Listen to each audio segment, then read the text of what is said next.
I'm breaking down the techniques that I learned working at Michelin star restaurants and attending the CIA so that you can make an amazing hollandaise sauce at home. At the end of this video, I'll show you my favorite derivative sauce maltaise. You can't talk hollandaise without talking butter first. I like to use what I consider quality but lean butters. Now, a lean butter is just one that doesn't have tons of extra flavor, doesn't have grassy notes, isn't cultured, pure butter flavor. And this is gonna help from distracting from the other flavors of the sauce. Butters that I like to use are Challenge. This is the same butter that we use at Addison, and I like to use Trader Joe's. Now, both these butters are unsalted and are gonna have a nice clean butter flavor. There's actually 3 different styles that you can use: whole, melted, and clarified. Whole and melted are gonna have a little bit better flavor because they still have the milk solids in there, but clarified butter is gonna have better body. Instead of making just straight clarified butter, I like to leave in all the milk solids, kind of get best of both worlds. Now we're gonna add all the butter into the pan.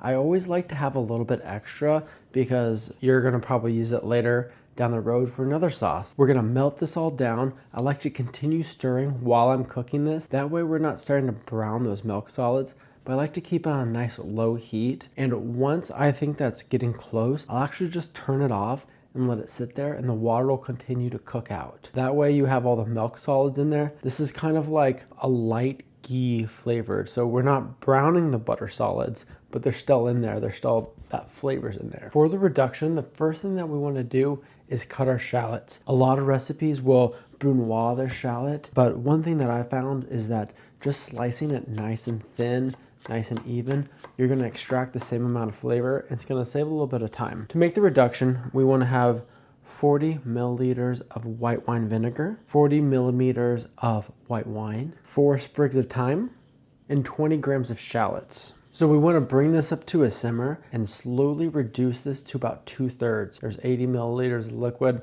We're looking at about 25 milliliters finished liquid. So this has gone for about 13 minutes. As you can see, when it's just sitting, the liquid has actually gone down below the shallots. That's kind of my indication that it's done. We just have a strainer, let all the liquid drop off of the shallots. The way that I've found to get the best texture in a hollandaise is to make what's called a sabayon. So this is a cooked egg. It gets nice and aerated as you whisk, and it's gonna incorporate the butter really nicely. There are a couple ways to make sabayon, but the most foolproof way that I have found is over a double boiler. Brought this water up to a simmer. Just gonna add the bowl over. I'll turn this on as it's going. Fortunately, my burner makes a lot of noise, so sometimes I turn it off. One key that I wanna let you know, the bowl at all times shouldn't be hot enough that you can't handle it. So I have 3 egg yolks. A lot of restaurants, a lot of chefs will add in water. Instead, I'm gonna opt to add in a reduction. There's gonna be a little bit left over just in case we need it. Starting to get nice and fluffy. Haven't quite reached the stage that we want to get to yet. But one thing is you want to take this off occasionally, touch the bottom. If it's a little bit too hot, just stir it off the heat for a bit. So we're actually really close. You can see slowly coming back in. Every egg yolk can take 2 to 3 ounces of butter. That's about 55 to 85 grams. I've put 9 in here. We have 3 egg yolks. So this should be the maximum that I use. If it starts to get a little bit too thick, we have the remaining reduction. You can also add water. The benefit of doing this over the pot is it not only holds it, but it keeps it at the right temperature. A measuring cup with a pour spout makes it easy to control. In the beginning, we want to start nice and slow. And once we get some incorporated, we can start increasing the amount that we put in. This is looking a little bit too thick. So we're just gonna add a couple of splashes of our reduction so that we don't have to worry about snapping. So we have all these butter solids at the bottom. Hollandaise is actually really easy to finish. Right here we have some fresh squeezed lemon juice. So the first thing you always wanna do is see where the sauce is at. From the reduction, we have some nice, what I would call base acidity. It's a nice starting point. It's lacking salt. If you're gonna be adding an acid into a finished sauce and potentially some salt, you always wanna start with the acid first. Not only is this gonna add the lemon flavor, but it's also gonna enhance the flavor. And if you put salt in first, you might not be able to put in the right amount of lemon juice. This sauce should be nice and bright. It should cut through the richness of the butter. Acid's good. It doesn't need much salt, but we're gonna add a little pinch of salt. And because of the color, if we added black pepper into it, you'd see little specks. So I have a white pepper grinder right here. I have it as fine as I can get it.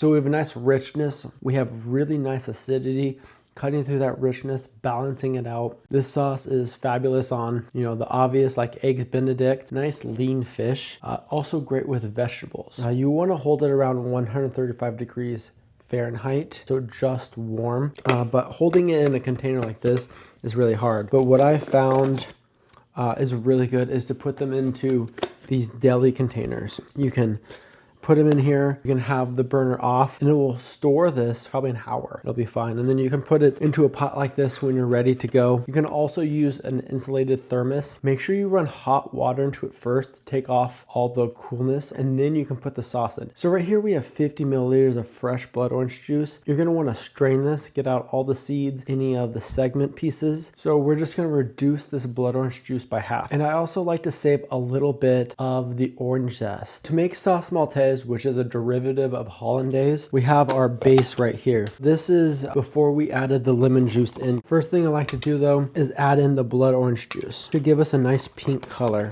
That's looking good, tastes really good. A little bit of bitterness, some acidity, add a little bit of citrus zest. Just like Hollandaise, pairs very well with lean white fish. It also plays really well with asparagus, whether that's green asparagus, white asparagus. It's a great sauce to have. If you enjoyed this video, you should watch this video next to learn how to make some other sauces.